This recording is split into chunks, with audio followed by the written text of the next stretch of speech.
How involved? So I will start with a little bit about Illmatic Consequences, how I came to the project. So I'm interested to hear Stacey, how Stacey came to the project and first impressions of it. Basically, I was asked to edit a book on critical race theory for University Life Education. They already had an idea what they wanted to do. I think they already had a couple of essays on hand. And then we sat down and we had our editorial meeting. And I got a chance to meet Dr. Isaac. We decided that writing a book or editing, compiling the volume,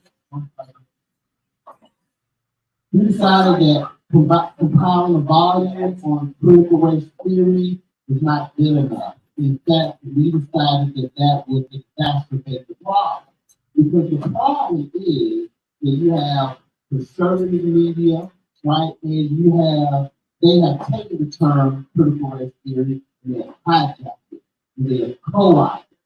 Most of the time when you hear people discuss critical race theory, you don't hear the names Derek Bell, you don't hear the names Bruce Crenshaw, you don't hear the creators of it, right? And for me, that's the biggest problem that I have when I started to do research, right? When I started to look up critical race theory, I heard terms like existential threat to the United States. I heard terms like race shame. I heard terms like divisive concept. The term divisive concept comes straight from one of the executive orders that was designed to ban critical. So what we decided to do, we decided to compile a book that would investigate this fallacy. Why has this argument been manufactured? For what reason, right? And we also decided to use the lens and the language of hip-hop to bring it to the people. We decided to focus on Nas and particularly the album Illmatic, because the album Illmatic is an excellent example of one of the tenets of critical race theory, which is first-person storytelling. Or in other words, learning about, for instance, Black people by asking Black people questions, and not just looking at stats and figures, right, to find out about us. So that's a brief explanation of how I came to the project. Safety. So when you were first asked to do this artwork, when we first contacted you about working on Illmatic Consequences and the Clapback to opponents of critical race theory, what did you think of? What did you think of the idea of critical race theory being in quotation, right, instead of just straight out? All right, repeat that last part. What did you think about what working on a book, like you see the cover, right? Yeah. What do you think about working on this book that is about critical race theory in quotation? That's sort of not about critical race theory, but about something. All right. That you said about what? I heard everything I for said, like the what do you, last 3 words. okay. I said, what did you think about working on a book that's about critical race theory, but the way we use it, in quotation, right? That you're working on a book that is not about critical race theory, it's about something bigger than the term that we're using on the cover. Oh, absolutely, absolutely. Yeah. So I thought of it as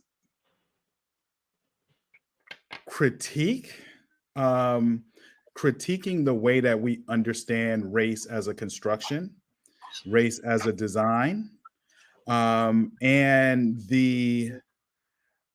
for me, it was an opportunity to explore what I've been playing with for the last several years. I mean, since I was a teenager, collecting albums. I'm a DJ. I spin vinyl a lot as well, and I collect original hip hop samples. So now we call that crate digging. But when I was a teenager, there was no name for it that I knew of like that. But I was critiquing. I was critiquing culture.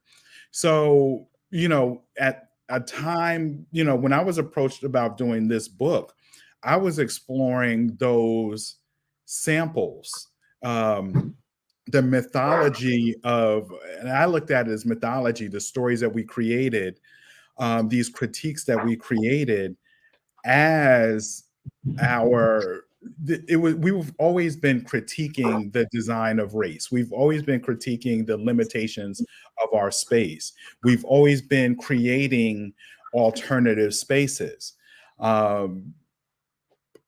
For me, it was an opportunity to explore what I had worked on, continued working. It was an opportunity for me to continue working on what I had started during my Harvard, my 2019 through 2020 Hutchins Center fellowship at Harvard, where I was looking at hip hop as a form of governance, right? So when we do not receive our well-deserved reparations, when the government continues to turn its back on us, when we're continuously disenfranchised, jerked out of our opportunities for equity and equality, where do we turn to?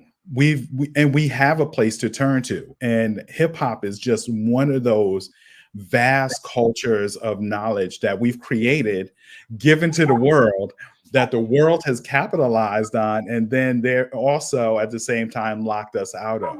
So for me, it was an opportunity for me to explore even more, especially and one of my favorite rappers in my top 5, definitely in my top 3 of favorite rappers, Nasir Jones. So especially the Illmatic album, which was so dense, with very rich commentary that's so relevant even today. And I love to juxtapose Illmatic with the entire Nas's entire King's Disease series, a 3-album series, and his 2-album series, Magic series, right?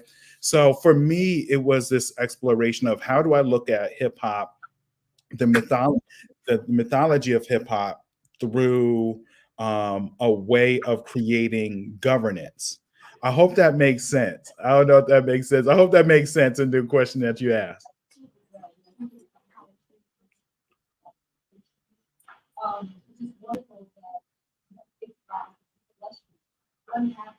Woo! Yes. Yes.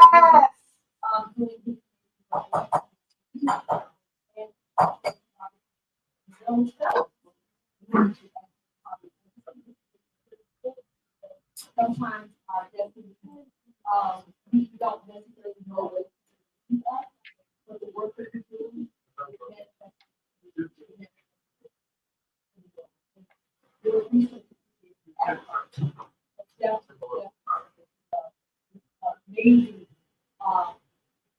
amazing, visual essay that you did. So what I would love to do, because some of you have the book already, and some of you out there will be thinking about it. Could you talk a little bit about the structure of it? Could you give us maybe sample or reading from it? So one of the things I really love about this book, of course, we love academic essays, scholarship, right? We give us new context, connection. So the student goes to the everything that always happens. But the other thing that makes the book so accessible for readers is that you interview artists and educators, you interview people who work with education, you have personal essays as well, noted cultural critics and the operation also have also on personal essays from creators. So talk a little bit about First, it's the three part. The first part is the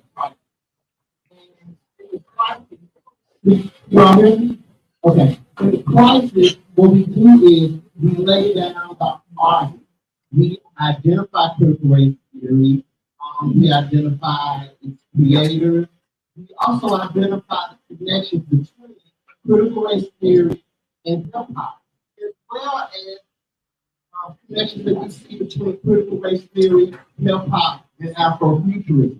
Believe it or not, we tie all of these things together within that first part. One of the things that I would like to say is that the person who is the spiritual grandfather, the godfather of critical race theory, Gary Fairley, is himself a noted science fiction author. In fact, his short story, Space Traders, is a classic, and it comes directly from his civil rights law club. And so that's the first section. Also, in the second section is called the clapback. And the clapback, what we do is we lay out techniques, we lay out strategies that readers can take back to the classroom, take back to their workplaces. For instance, there's one essay called Illmatic by Danian. And I love this essay because Illmatic is a teacher strategy, right? It's designed around using memory in order to bolster the student. And not just memory, but collectively. By teaching students history and teaching students history, they can tap into the collective, right? And by tapping into the collective memories of their people, right, that allows them to transcend their boundaries. It allows them to think outside of the box. There's another one called the Lion Man Project by Michael Dondo. And Michael Dondo and his partner in crime, John Jennings, and another great author, David Brown, they went into a classroom and they basically taught Afrofuturism and comic book making to high school kids. And all of that in their research is in this book. And what they found was teaching kids Afrofuturism, using speculative fiction to teach kids, it allows them to think outside of their box. And what it does, it allows them to come up with ways that they can change the world, ways that are not in the world. So I think, that's just really great. And so those are things that I think in class. Also, you have a section called Until the Wolf River Howls. That section is about climate, well, racism and climate change. In the sense that what can we do to stop factories from dumping their chemicals, right, in the neighborhoods where that are impoverished and people who have to live. Like, what can we do exactly to stop the population from being in the water supply for our whole city?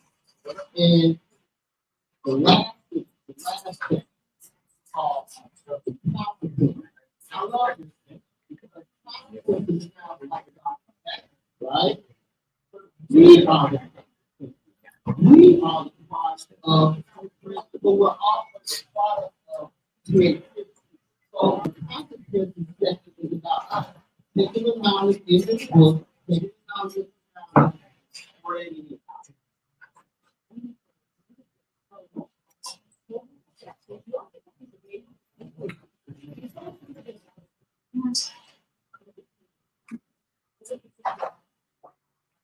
The interludes are pretty much they're block quotations taken from scholars. They just add and help us, they help add to the concept, but also help us to transition, right, between different sections. And also to help us to do sections as well. It's like an album. Book producing like an album is that you wanted. And we wanted it not only like an album, we wanted it to be like we wanted every track to be, you know, we wanted a book that you couldn't fast forward.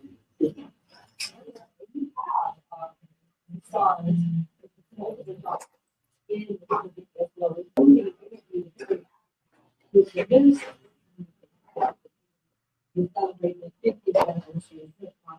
But it's been pretty great, especially when we think about some of the legislation that restricted for the citizens of the places there. They're now doing what you speak about consumer racism and all those challenges. So we talk about marginal racism, climate change, and how they impact. And it's definitely very visual and contemporary aspect of how critical race theory is more than just a theory. It's actually, for many of us, it's our lives, it's the reality. And this book helps create a way for readers to really take a very abstract conversation, as you said earlier, that has been co-opted in many ways, and to see the practical connections that we have in our society. So could you read a little bit of the topic?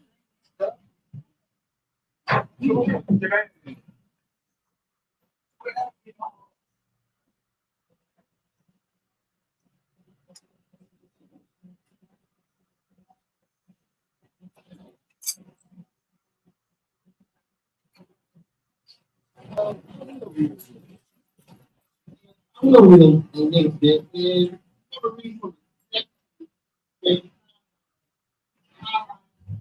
and the chronological order. The first rise of the country. Brother, yeah. So on September 2nd, 2 months before the 2020 presidential election, when it comes down to Trump as Joe Biden, conservative journalist Christopher R. Wood appeared on the Fox News show during this brief interview. The senior fellow at Manhattan Institute claimed that critical race theory has pervaded every institution of American government. And the Department of Justice. Rufo referred to critical race theory as an existential threat to the United States. He advised Americans to be concerned and distressed. The welfare and safety of the United States hung in the balance. Rufo called for former President Trump to sign an executive order intended to crush critical race theory and remove the dangerous ideology from all government workplaces. Shortly after, Trump responded with an executive order banning diversity training for federal employees. Later, the declaration was abolished by the newly elected President Biden. And I just wanted to read that because Christopher R. Rufo's appearance on Tucker Carlson tonight is the start of the quote-unquote critical race theory controversy. Before that interview, most people outside of academia, outside, and not only academia, but outside of like higher level academia, graduate school, law school. Many of those people had never heard of critical race theory, right? So that's where it started. He was also very overt about saying that he wanted to use that term as a kind of a culture in society because he was living. I wanted to talk with Stacey Robinson about chapter 14, which is Illmatic Images, visual essay. Can you talk a little bit about how you began to approach your visual essay and a bit about your creative process and the research that you Hey, good evening, Cherie. I can hardly hear you, so We're going to yeah, talk about please reach for the mic. Can you? Yeah, yes, Danian, we're going to talk about chapter 14, the Illmatic Images of Visual Essay. Could you talk a little bit about how you began to approach the visual essay? What were the things you were thinking about? How you ordered it? And what was some of the research? What were the most interesting things that came out of your research? And tell us a little bit about that process. Sure. And first of all, I'm honored to be a part of this project as a visual artist. Many times these type of academic works don't really include they don't always include art, don't always include illustrations. And I'm a comic artist, I'm a graphic novelist, I'm an illustrator, I'm an exhibition artist. So I approached it through the aesthetic of comics. And that was intentional because comic artists are hip hop fans are also comic artists, and there's so much overlap between comic books, graphic novels, and hip hop. And I wanted to tie that in aesthetically. The other thing, one of the other things I wanted to do is I was looking for an opportunity to kind of illustrate how I thought about the Illmatic album. And this was an opportunity to do so. So Illmatic is one of my favorite albums. This was a great opportunity. And I chose to, once again, this was already research I was doing. Some of the pieces I had already, one or two of those pieces I had already created.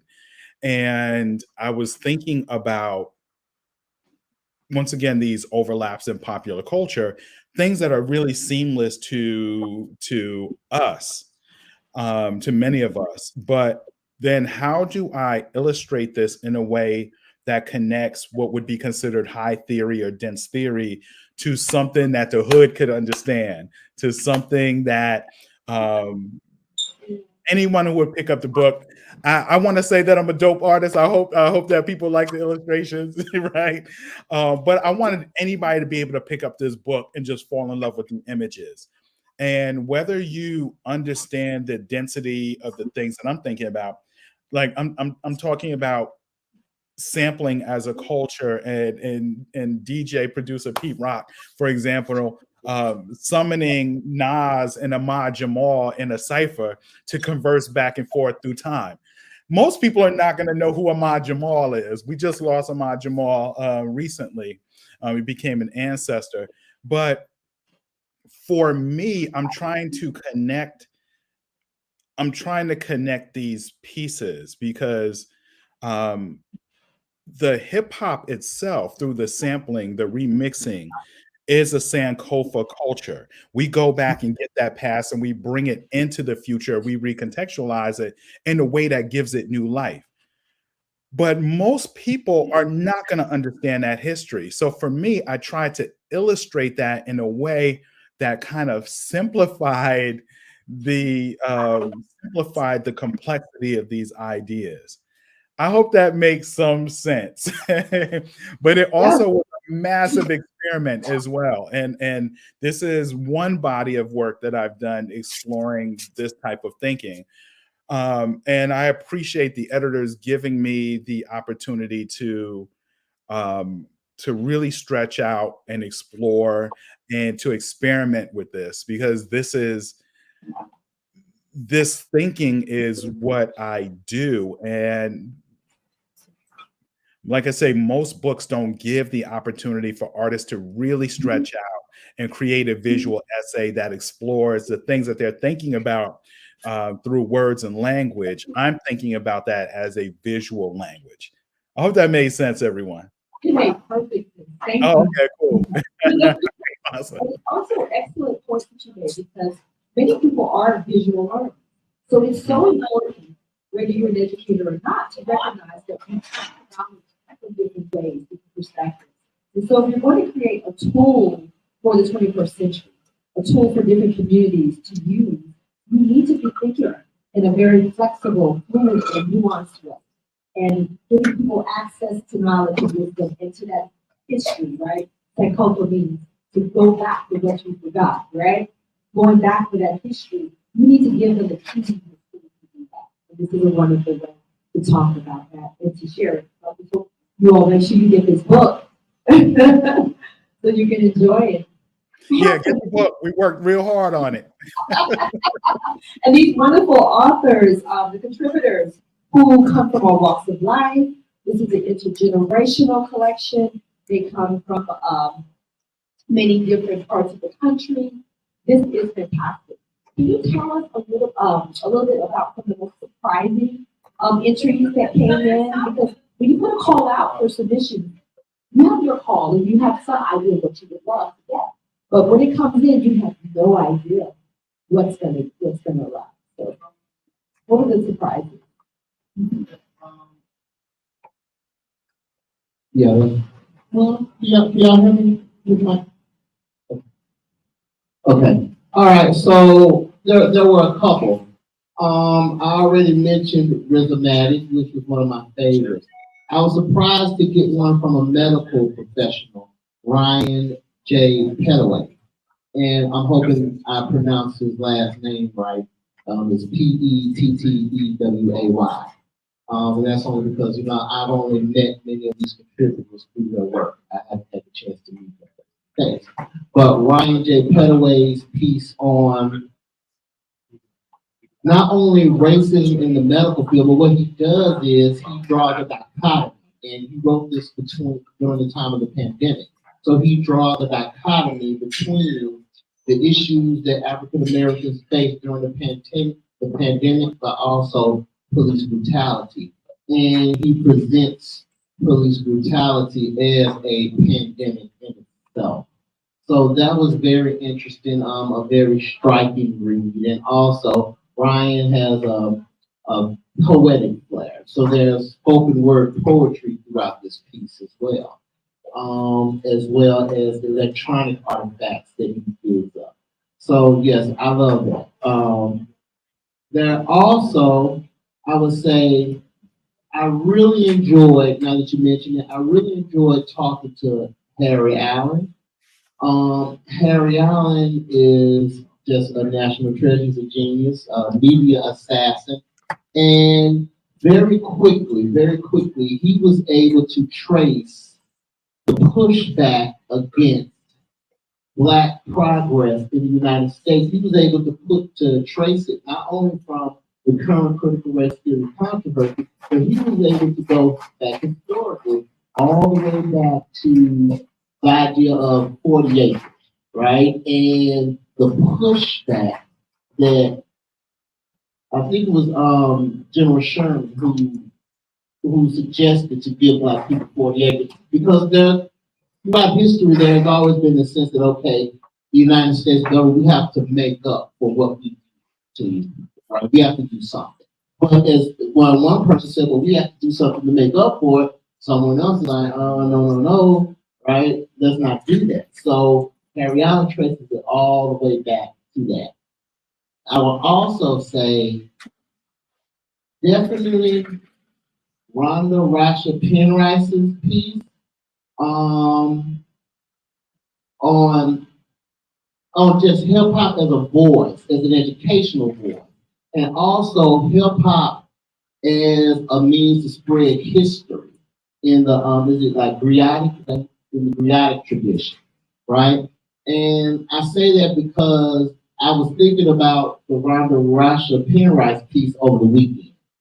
when I was over the weekend, I got a chance to visit the South Bronx, and I got a chance to go to like the 50th anniversary for hip hop, the block party, right? And Benjamin Crump, he came out and he spoke a little bit, and he talked about hip hop being the preserver of history, especially in this time when you have history being censored, right?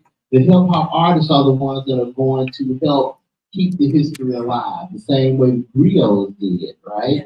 So I was very interested in her piece because she was talking about that, how records like KRS-One, You Must Learn, records from Public Enemy, how they helped to spread little known history that wasn't really talked about before those albums were made.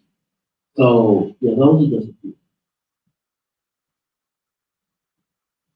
Thank you. Stacey, looking back at some of your the images that you created, and it looks like they came from some of the lyrics of Nas, Illmatic, or some of the songs.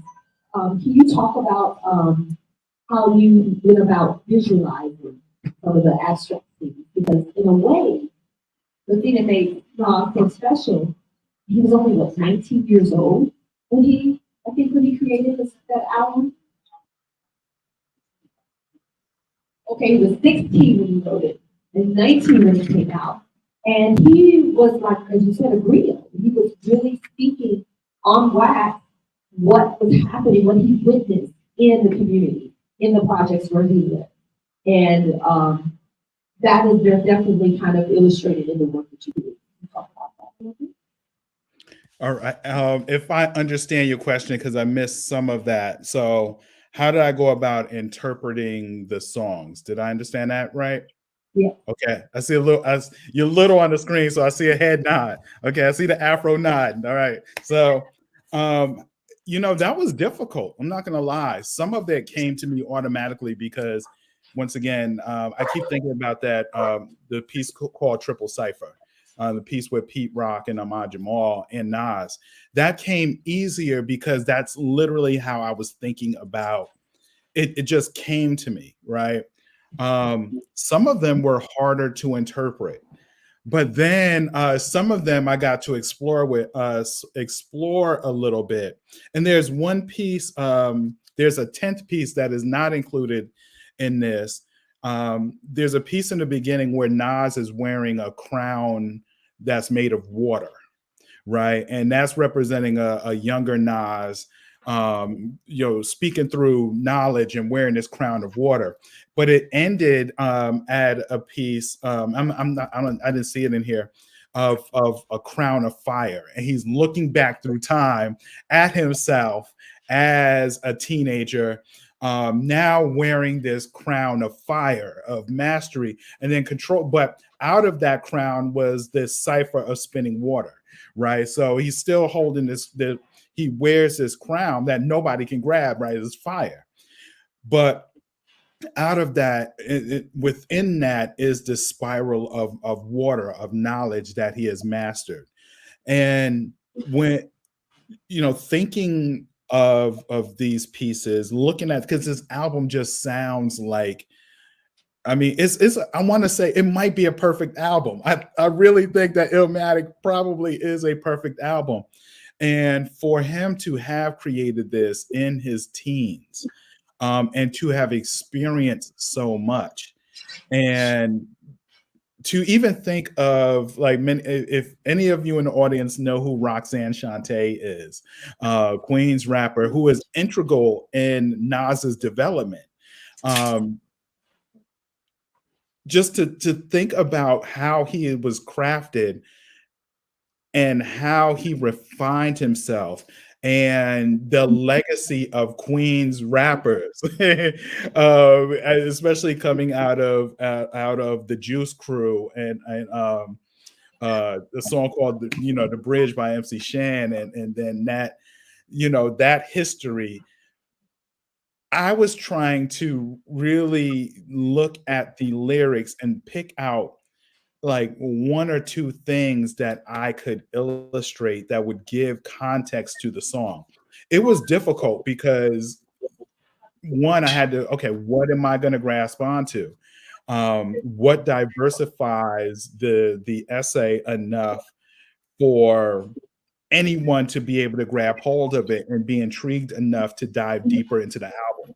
I was actually trying to create work that would not give it all away, but would be an entry point. I want people who don't know who Nas is, or even if you do know who Nas is, to go back and actually go back, listen to that album again, do a deeper dive into the album, but then follow the discography, right? Follow that from Illmatic all the way up to the current albums. And as Nas has said, he's been rhyming for 30 summers, right? I mean, like, to see the transition of him as a teenager to him around 50 is a journey. I don't really think I dived deep enough into it, right? I think if I could go back and do these again, they would be totally different, because I've just spent so much time examining his work since here. And that's just, I think writers probably go through the same thing. Artists go through that same thing as well. I don't know if, but I was trying to give some context to it and pick out some things that would hopefully make sense to the audience. But at the same time, I was hoping that Nas would check this book out. And I was hoping that Nas's father would check this book out, or I was hoping that AZ would check out this album, or Pete Rock would check out this book as well. And then they would be honored in how I did my best to honor them. I think they're going to be honored.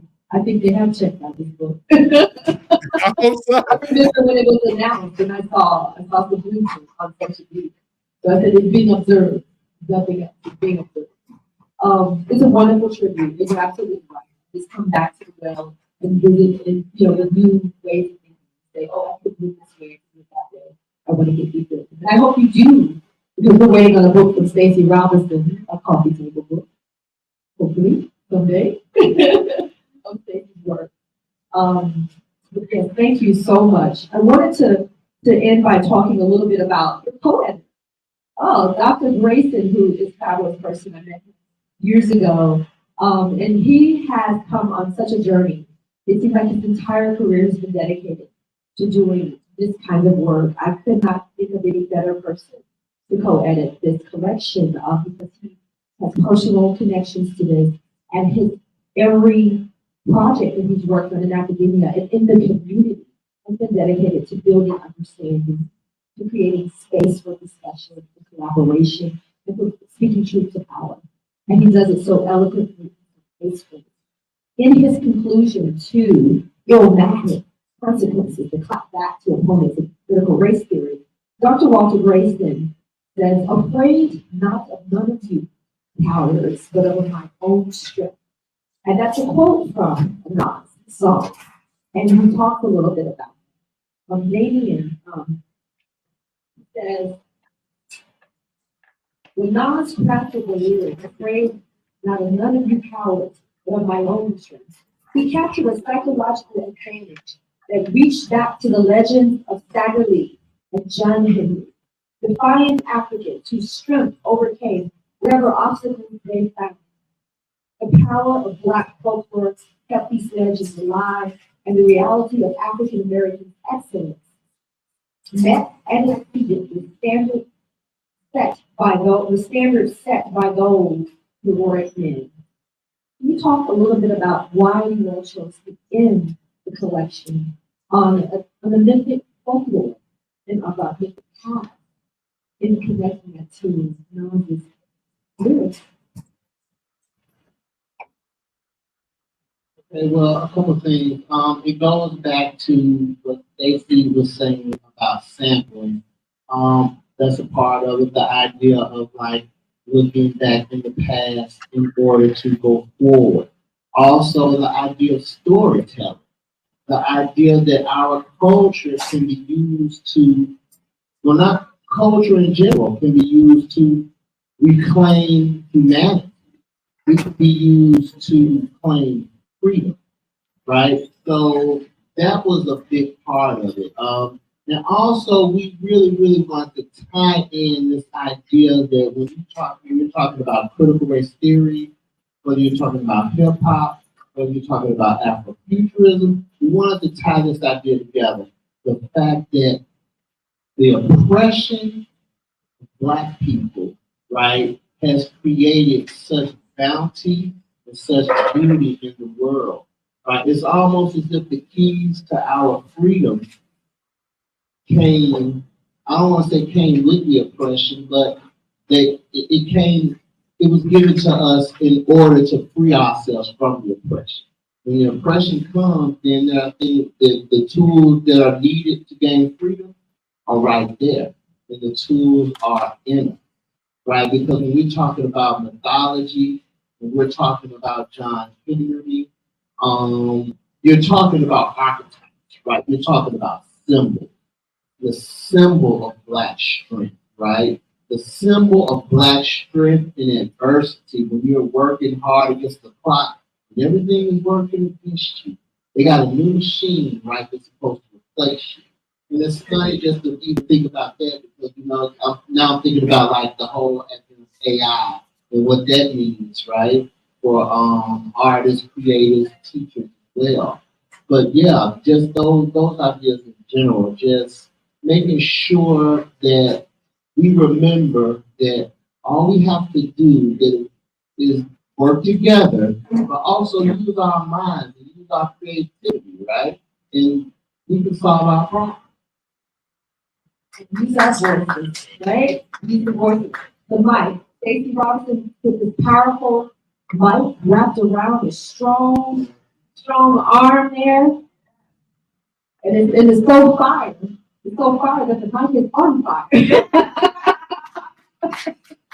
So I love how all of you, the co-editors, the visual artists here, the contributors of the collection, the collective voices, again, those who would make our history a mockery, who would make our witnessing and our presence today erased, erasure is part of the game, and you are countering that with intelligent, wonderful, creative way.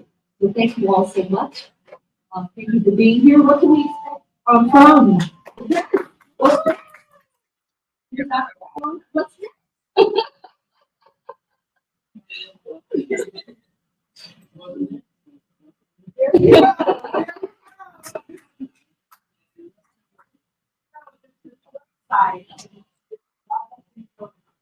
Thank you so much, St. Copa.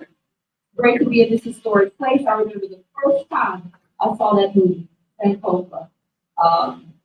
It really changed my life. It put me in mind of the work of Octavia Butler's Kindred. It's a powerful story. And we need it today. As we need, God is out today.